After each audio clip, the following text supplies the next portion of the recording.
এসব কথা চট করে বলা যায় পল্টু? যেটুকু দেখেছিস সেটুকু তো আসলে শুরুর ছোট্ট ঝলক মাত্র। কাল মরা বটতলায় আড্ডায় বসে বলবো সব।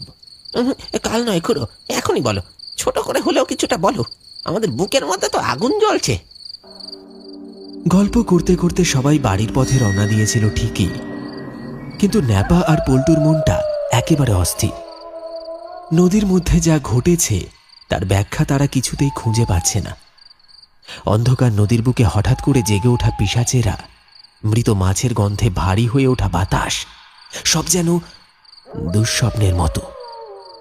তিনজনেই হাঁটতে শুরু করেছে তখনই। আকাশে কালো মেঘের আনাগোনা। হঠাৎ বিদ্যুতের ঝলকানি পুরো আকাশ বাতাস কাঁপিয়ে দিল।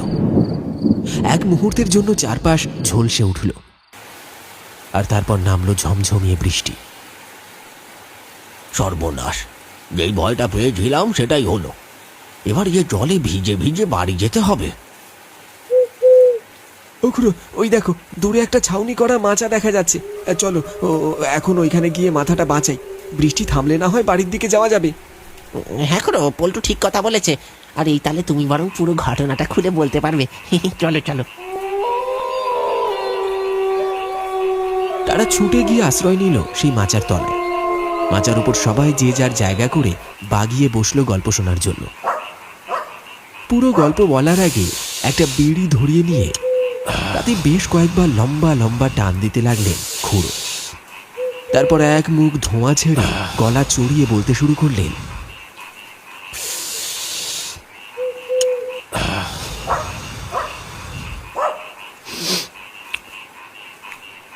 তা আজ থেকে ৩০-৩৫ বছর আগেকার কথা।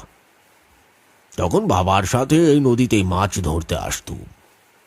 এইরকমই বর্ষার এক রাতে আমি আর বাবা মাছ ধরে বাড়ি ফিরছি। আকাশ কালো মেঘে ঢেকে গেল।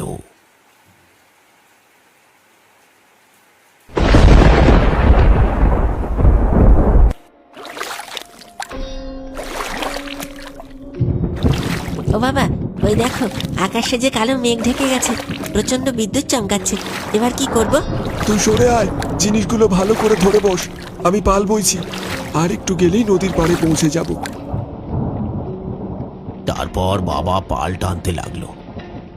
আমি নৌকার উপর বসে মাছের হাড়ি, জাল আর অন্যান্য জিনিসগুলো ধরে বসে আছি। ঘুমট ভাবটা কেটে ঝোড়ো হাওয়া বইতে শুরু করলো। আকাশে প্রচন্ড বিদ্যুৎ চমকাচ্ছে, সাথে শুরু হলো বৃষ্টি।